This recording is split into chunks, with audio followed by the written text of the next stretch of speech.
Well, good morning, everybody. Thank you for being here. We're here for two reasons this morning. First is to commemorate May 8th, Victory in Europe Day, and secondly, to announce a new statewide program to recognize Nebraska's living World War II veterans. 79 short years ago, the Allied forces accepted the unconditional surrender of Germany's armed forces, bringing about the end of World War II in Europe. It'd be a couple months before Japan finally surrendered, and we would recognize in September that victory. Today, we celebrate victory in Europe. Millions across the world celebrated that day. In the U.S., the day was dampened because of the recent death of President Roosevelt. However, the war continued to wage at that time in the Pacific.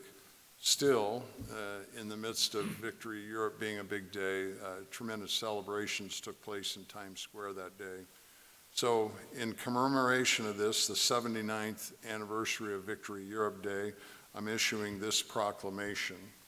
And it's one of the privileges being the governor of the great state of Nebraska is I get to do proclamations. So whereas it is vital that we pay tribute to the veterans of World War II who sacrificed dearly for the freedoms of others. And whereas today the sacrifices of those brave World War II heroes inspire a new generation of servicemen and women. Now therefore it be I, Jim Pillen, governor of the great state of Nebraska, do hereby proclaim the 8th day of May 2024 as Victory in Europe Day in Nebraska, and I do hereby urge all citizens to take due notice.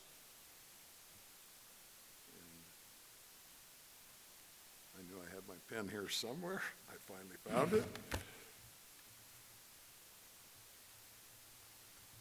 So this is a big kudos and a congratulations to all the veterans of World War II, and we have some 800 living World War II veterans in the state of Nebraska. The second reason we're here today is with our leadership from the Nebraska Department of Veterans Affairs and the Nebraska National Guard, is to talk about the new recognition program for Nebraska's living World War II veterans. This is the first time we've done something like this, and I'm hoping it will be successful and as meaningful as what we've done the last 2 years for World War II veterans, where we've had the pinning of our veterans. I've had extraordinary moments in the first 18 months of as your governor, and pinning the Vietnam veterans has been really, really special. So it's fitting on Victory Europe Day that we're talking about this program to recognize our World War II veterans. It's unbelievable, but almost 140,000 Nebraskans served in World War II. 140,000, with, as I said, right at 800 still living with us today. So to commemorate their service and sacrifice, we've created a special recognition medal that you can see on the screen. On the front of it, it says celebrating 80 years of victory, and includes imagery of our state and our famous sower. On the back is Lady Victory, and it reads, on behalf of a grateful state, thank you for your service. So it's up to us to carry on the legacy that our veterans have left behind and ensure the ideals and the values they fought for continue into the future. So this initiative is about keeping their stories alive. So I'm going to turn it over to Director John Hilgert, the Nebraska Department of Veterans Affairs, to talk about how the people can take part in this program. Let's make this next year really, really special for the surviving World War II veterans, and for all of us that had uncles or grandpas or fathers that were World War II veterans, that we keep those stories alive. So, Director Hilgert, thank you. Thank you, Governor. Yeah, good morning. Yeah, it's a special day for me personally. So I think of my father who served in World War II, a combat engineer.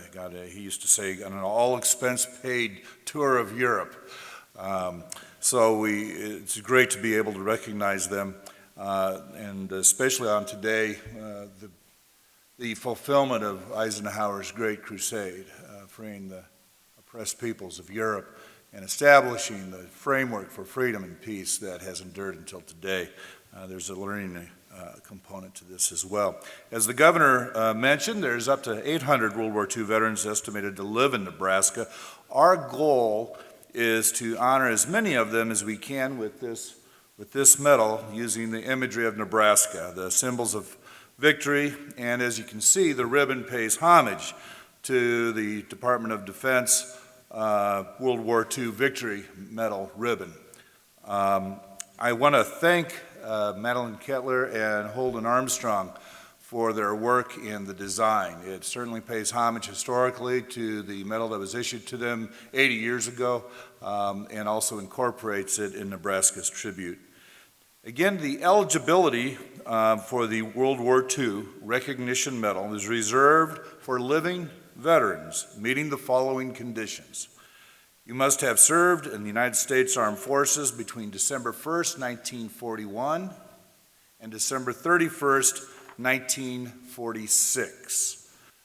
December 1st, 1941, December 31st, 1946. You must be a current legal resident of Nebraska or demonstrate Nebraska residency at the time you entered service. And you must have been discharged with under conditions other than dishonorable. Instructions for application of this medal can be found on our website of the Nebraska Department of Veterans Affairs. The website link is veterans.nebraska.gov/World War II, www Arabic numeral 2, veterans.nebraska.gov/WW2. The application, as of this morning, is now open. Our plan and our goal and our hope is to present these medals starting next year in the capital here, in Victory in Europe and Victory in Japan Day here in the state capitol. We'll have special recognition ceremonies for the 80th anniversary of the end of World War II in 2025. But we're also reaching out to our mayors and municipalities across Nebraska in the hopes that they can help us present these medals in person. We really believe it's important that these medals be presented in person, and we understand that not all World War II veterans will be able to make it to the state capitol on VE Day and VJ Day next year. Of course, when none of these options are available, we certainly can have them mailed to the veteran. All of this information is, again, available at veterans.nebraska.gov/World War II. And we're looking forward to next year in recognizing their service. Governor Pillen? Thank you, John, and thanks to you and your team for all the work that you do with helping veterans live with need when they're in need, and the special recognition so that we keep their sacrifices and their stories alive. So thank you for that. Now I'd like to introduce Adjutant General Craig Strong.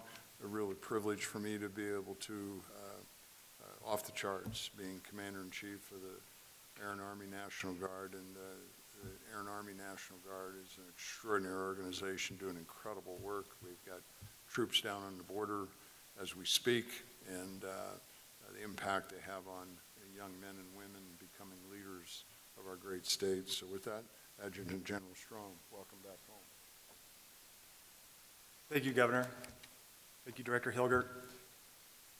It's just really an honor to be here today, and I will just say, on days like this, it's easy for us to reflect and really point out that there is no substitute for victory, and there is no substitute for victory for a just cause, such as our veterans from World War II in the Pacific and the European theater demonstrated on this day to demonstrate the 79th anniversary of the victory in Europe, and an awe-inspiring event.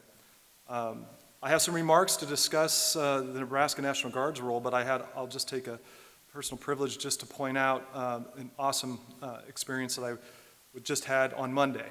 And myself and my State Command Sergeant Major Kreklow were invited by the city of Pilsen, which is in Bohemia, current-day Czech Republic, because the Nebraska National Guard has a special relationship with the Czech Republic. And so we were invited to the liberation celebration of the city of Pilsen, which was the furthest western furthest east that U.S. forces proceeded during World War II, and where they met up with the Russians were just 50 miles away. But under George Patton, they liberated the city of Pilsen, and we were asked to attend, and we were honored and privileged to serve as the senior U.S. military command team in this celebration. I had not been to Pilsen before. I did not know what to expect, and I think Sergeant Major and I both said we came back with just a life-changing opportunity to witness the care and the thanks that Europe still holds out for America. And the opportunity to lay a wreath is in their city square that is a thank you to America monument. And they had a liberation convoy of over 100 military vehicles, of half-tracks, trucks, jeeps, all in this procession. Young individuals dressed in World War II American uniforms. You would have thought you were stepping back in time. And I witnessed school groups out here this morning touring the Capitol, and I was thinking to myself, Sergeant Major and I talked about, it would be so fantastic if more of our youth would have a chance to see this, because these are Czechs, Bohemians that are still pouring out their hearts, and we were walking down the street in this uniform, and how many times we were slapped on the arm or wanted to shake our hands, still thanking us 80 years. And the last thing I'll point out is this celebration has only occurred the past 35 years, because during the Cold War, all of those vehicles were hidden in barns and only came out in 1989, and they still remember. And the families that we were able to interact with, the age of some of the participants, the veterans, prohibited many of them from traveling, but we did meet with family members, and we had a letter written by one of the sergeants who was there in 1945, and he pointed out, I still remember the warm welcome of the Czechs, which included kolaches, hot showers, and cold beer. And it was a fantastic experience. And I last touched base with a 93-year-old individual who was Czech, and he was 13 years old at the time, and he said, the sweetest sound I ever heard was the sound of a Sherman tank coming into our town. And that has stuck with me for all of these years, 79 years. But coming back to Nebraska, I will say that just so proud of the efforts of the Nebraska National Guard and all the veterans, be they sailors, merchant marine, Marines, airmen. But I will just touch on some of the highlights of the Nebraska National Guard during World War II, which are the Nebraska Brigade, which is lineage to the 134th Infantry Regiment. It had 10 months of combat in Europe. They were liberators of Saint-Lô, France, Nancy, France, and participated in Bastogne. We will be commemorating their 80th anniversary liberation this July. They also gave up or had member volunteers of service in the Aleutian Islands in the Pacific. Some highlights were Company C out of Beatrice, had a 65% casualties in the assault of Hill 122 north of St. Lo on the first day of the Battle of St. Lo on July 15th, 1944. Those were the same high rates as on D-Day that these soldiers from Beatrice undertook. We also liberated the cities of Nancy, and Colonel Miltenberger, native of North Platte, was given a gold key in proclamation in September of 1944. We visit their liberation every 5 years, and we stand on that same balcony overlooking the city from the mayor's office. And then there was also Bastogne, where many members of Company M from Seward, just down the road, and their machine gun platoon, they were held a Bastogne road open for Patton's forces to relieve the 101st in the city of December 1944. Everyone in that platoon, every single member of that platoon were given the Bronze Star for their heroic efforts. So with that, just some of the highlights, lest we never forget, and then not just for us here, but for our youth to pay honor and respect to those that went before us. I will tell you, myself and Sergeant Major Krekla would not be in these uniforms if not for the role models that we had that went before us. So thank you, Director Hilgert. Thank you, Governor, for making this commemoration so meaningful. It will go a long way in preserving the memory and the lineage and of our World War II veterans on this Victory in Europe Day. Thank you.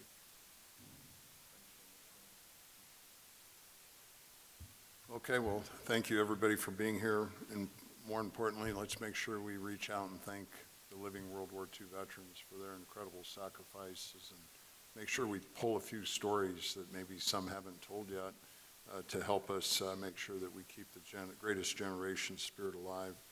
We owe Gobs for their sacrifices, and important we carry these stories on. So if there's any questions with anybody here, otherwise we'll conclude this conference. Appreciate everybody being here. Any questions from anybody?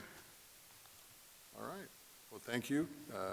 Everybody have a great day and enjoy the beautiful weather in Nebraska and watch the green grass get greener every day. Have a good one. Thank you. Thanks, guys.